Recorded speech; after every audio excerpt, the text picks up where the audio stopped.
Sealdah station কলকাতার অন্যতম বড় এবং ব্যস্ত একটা স্টেশন, এটা আমরা সবাই জানি। 160 বছরের পুরনো এই স্টেশন থেকে প্রত্যেক দিন প্রায় 350-এরও বেশি ট্রেন চলাচল করে কলকাতা ও তার পার্শ্ববর্তী 4টে জেলাতে।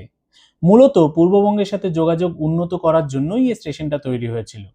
তখনকার দিনে নদীপথে যোগাযোগ তো ছিলই, সেটাকেই আর একটু বেটার করার জন্য বা ধরুন ব্যবসা বাণিজ্য আর একটু বেটার করার জন্য এই স্টেশনটা তৈরি হয়। এবার এটা তো গেল স্টেশনটা তৈরি হওয়ার একটা কারণ, কিন্তু এই স্টেশনের নামের কারণ কি বা এর ইতিহাস কি, বা ধরুন ব্রিটিশ আমলে শিয়ালদা স্টেশন কেমন ছিল, এই সমস্ত কিছু নিয়েই আজকে আমাদের পর্ব।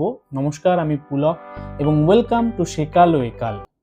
1862 সালে মূলত এই স্টেশনটা তৈরি হয় পূর্ববঙ্গের বিভিন্ন জায়গা, যেমন ধরুন কুষ্টিয়া, খুলনা ইত্যাদি জায়গার সাথে যোগাযোগ ব্যবস্থা উন্নত করার জন্য।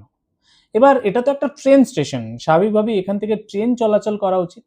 কিন্তু আপনি কি জানেন প্রথম যে গাড়িটা এখান থেকে চলেছিল সেটা কিন্তু ছিল একটা ঘোড়ায় টানা ট্রাম আগে, হ্যাঁ, এবং সেটা চলেছিল আর্মেনিয়ান ঘাট অব্দি, আজকের আর্মেনিয়ান ঘাট ওইখান পর্যন্ত।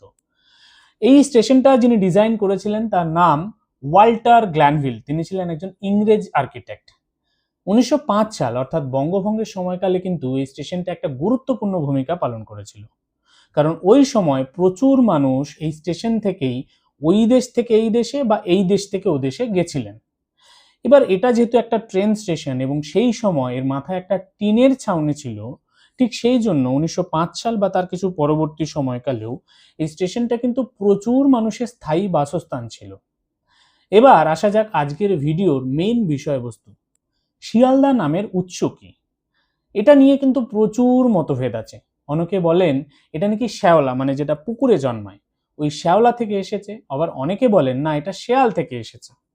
এবার কোনটা সত্যি সেটা জানার আগে আপনাদের বোঝার সুবিধার্থে কিছু ইনফরমেশন আপনাদের দিয়ে রাখা জরুরি। এই যেমন ধরুন, আমরা এটা সবাই জানি ইংরেজদের বহু আগে থেকেই ফরাসিরা এদেশে এসে একটা স্থায়ী বাসস্থান গড়ে তুলেছিল। কলকাতার আশেপাশে যেমন চন্দননগর, চুঁচুড়া ইত্যাদি জায়গায় তারা থাকতো।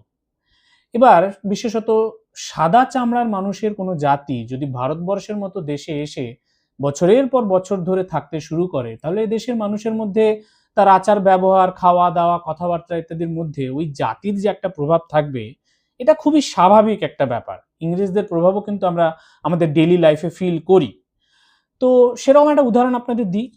যেমন ধরুন, প্রচুর শব্দ আমরা ইউজ করি বাংলাতে যেগুলো অ্যাকচুয়ালি কিন্তু ফার্সি শব্দ। এই যেমন ধরুন, আপনি বা আমি, আমাদের মধ্যে অনেকেই আছেন যারা আমরা চাকরি করি। এই চাকরিটা কিন্তু একটা ফার্সি শব্দ। ধরুন বাজার, মানে আমরা বাজার যাই, মার্কেট, সেই বাজার কিন্তু একটা ফার্সি শব্দ। বা ধরুন দরকার, মানে নিড, এই দরকারটাও কিন্তু একটা ফার্সি শব্দ। বা ধরুন দোস্ত, মানে বন্ধু, সেটাও কিন্তু একটা ফার্সি শব্দ। এরকম প্রচুর শব্দ আছে যেগুলো আমরা ইউজ করি, যেগুলো একটা একটা ফার্সি শব্দ, কিন্তু না জেনেই আমরা ইউজ করি।